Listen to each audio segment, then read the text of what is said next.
1980s చూసాము.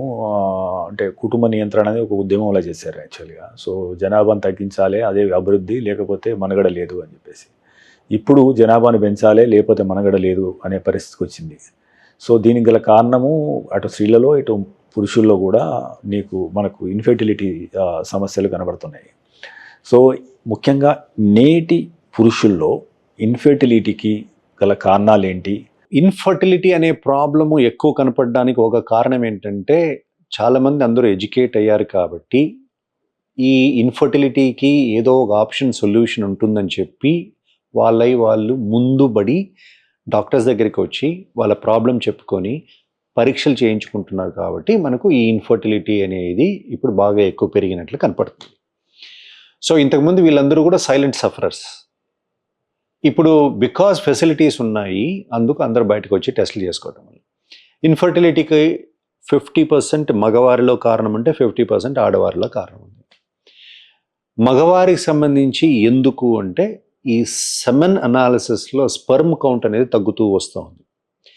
Sperm count తగ్గటానికి personal లెవెల్లో stress అనే దానివల్ల కానీ, వాళ్ళకు ఉన్నటువంటి అన్హెల్తీ ఫుడ్ హ్యాబిట్స్ వల్ల కానీ, ఫర్ ఎగ్జాంపుల్ స్మోకింగ్ కానీ, ఆల్కహాల్ కానీ, డ్రగ్స్ కానీ, ఇవన్నీ కూడా they are going to have a negative effect.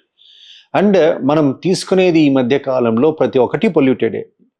The air we inhale is polluted, the food we take is polluted. And కొన్ని ఆ ఫుడ్ మనం తీసుకునేది మనం చేసుకున్నదే. మనం ఏంటంటే, మనకు జంక్ అంటే ఎక్కువ ప్రీతి, అన్హెల్తీ ఫుడ్ అంటే ఎక్కువ ప్రీతి, ఇటువంటివన్నీ చేసుకోవటం వల్ల దానివల్ల ఒబేసిటీ పెరుగుతుంది. ఎప్పుడైతే ఒబేసిటీ పెరుగుతుందో అది చాలా డిజీజెస్కి మూల కారణం అవుతుంది. ఇన్ఫర్టిలిటీకి కూడా అది ఒక కారణం అవుతుంది. సో ఈ ప్రజెంట్ డే ఉన్న వర్క్ రిలేటెడ్ స్ట్రెస్ అనేది కూడా, స్ట్రెస్ ఫ్యాక్టర్ కూడా ఒకటి కారణం.